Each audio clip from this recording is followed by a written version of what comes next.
Boa noite a você. Tô aqui para te explicar o que é essa tal dessa autonomia do Banco Central. Você deve ter visto aí no noticiário, o Congresso aprovou o projeto defendido pelo governo, que o Banco Central, portanto, vai ter autonomia. Você sabe o que é isso? Eu já te explico, mas vou falar rapidamente antes sobre o saldo deste dia 11 de fevereiro de 2021, em que o Ibovespa, mais do que pelo projeto aprovado, mas pela sinalização de que pode ser um primeiro passo de reformas deslanchando, o Ibovespa subiu hoje, voltou a subir depois de 3 pregões em baixa, subiu 0,73%, mas o risco fiscal segue grande. Hoje o mercado colocou aí um pé para trás na cautela, investidores correndo em busca de proteção no dólar, curva de juros embicou para cima por causa do risco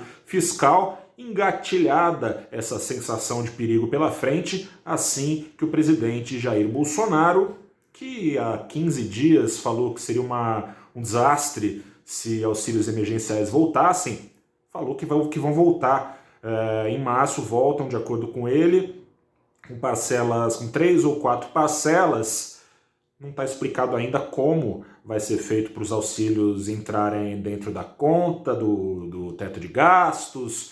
O deputado Lira deu uma intimada aí no Paulo Guedes para fazer caber, que caso ele não faça caber logo, vai vir auxílios por bem ou por mal do ponto de vista das contas públicas, de acordo com Lira, pela urgência da necessidade desses auxílios serem pagos e coisa e tal. Dólar na contramão do mundo, moeda americana lá fora se enfraqueceu, se enfraqueceu, aqui no Brasil ficou mais cara, mais forte, em 0,31%. No fim do dia o dólar sendo vendido a R$ 5,38. Mas voltando aqui à vaca fria do começo deste vídeo, tô aqui para te explicar o que é esse lance da autonomia. É uma pauta aí defendida há muito tempo por 10 entre 10 economistas ortodoxos aqui do Brasil. 10 entre 10 mesas de operação do Brasil seguem a mesma linha. É uma autonomia legal que, por lei, faria com que o Banco Central e seus diretores ficassem blindados da interferência do presidente da República da vez, de deputados, de senadores, de ministros da economia. O que foi feito de mudança na prática foi conferir, falta o presidente assinar ainda, mas deve ser pelos próximos dias, conferir ao presidente do Banco Central um mandato fixo que começará o 3º ano de mandato de cada presidente da República. Ou seja, se o presidente da República for trocado, continua lá o presidente do Banco Central que ele colocou, podendo este presidente de Banco Central ser reeleito para mais 4 anos. Também terão mandatos fixos os diretores do Banco Central, 4 anos, podendo ser esses diretores ou diretoras reeleitos para mais 4 anos, sendo 2 deles escolhidos a cada ano de governo do presidente da República. Então, a cada ano ele troca ou reelege 2 diretores. Isso aí, claro, está em linha, né, com um Banco Central que possa seguir uma política de juros independentemente, tecnicamente eficiente, ao largo da política, né?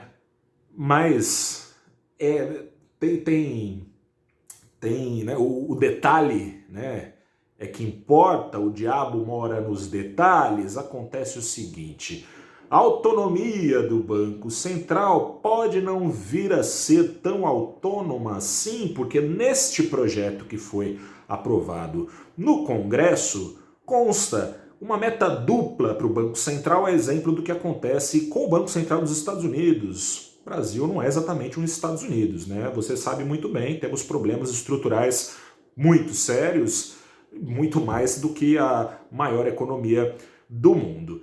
Essa meta dupla prevê que o Banco Central não só objetive entregar uma inflação a contento, mas também geração de emprego. O que acontece?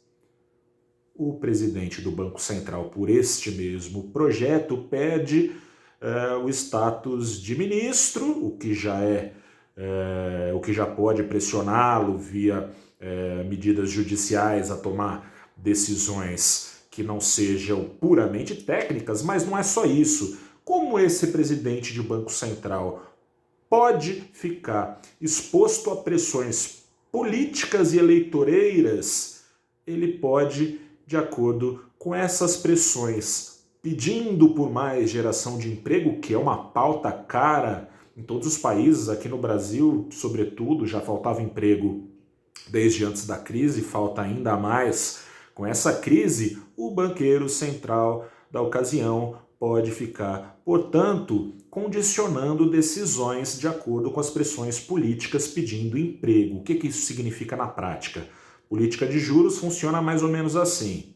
O camarada vai lá e sobe os juros para controlar a inflação, encarece o preço do dinheiro, contém o consumo, contém em contrapartida o crescimento econômico e a inflação é controlada. Se subir juros para controlar a inflação, tendo o efeito colateral de controlar o crescimento econômico, tem o efeito colateral também de agir contra a geração de emprego. Agindo sob pressões políticas, o banqueiro central da vez pode acabar sendo, embora tenha essa autonomia garantida pela lei, sendo movido por pressões políticas para gerar emprego, afinal de contas vai estar na lei que ele tem essa obrigação. Assim sendo, pode deixar de escambar a inflação, deixando de subir juros, quem sabe até cortando juros sob essa pressão de geração de emprego. E bom, inflação, se você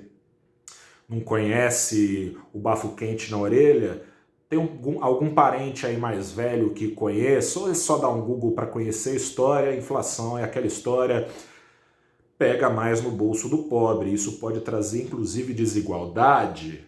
O rico, a classe média, recorre ao mercado financeiro. A gente está num país onde a bancarização é baixa relativamente na comparação mundial. Em assim sendo, os pobres, mais pobres, classes baixas, não têm acesso ao mercado financeiro e se dão mal com a inflação. Pode ser ainda que essa meta dupla, né, seja vetada pelo presidente Jair Bolsonaro. Vamos ver o que acontece. Ano que vem tem eleição, a pressão por empregos continuará alta aqui no Brasil. Entendeu o que é autonomia do Banco Central? Não entendeu? Tem alguma dúvida ainda? Manda para cá sua pergunta, mas acesse também o valorinvest.com para entender.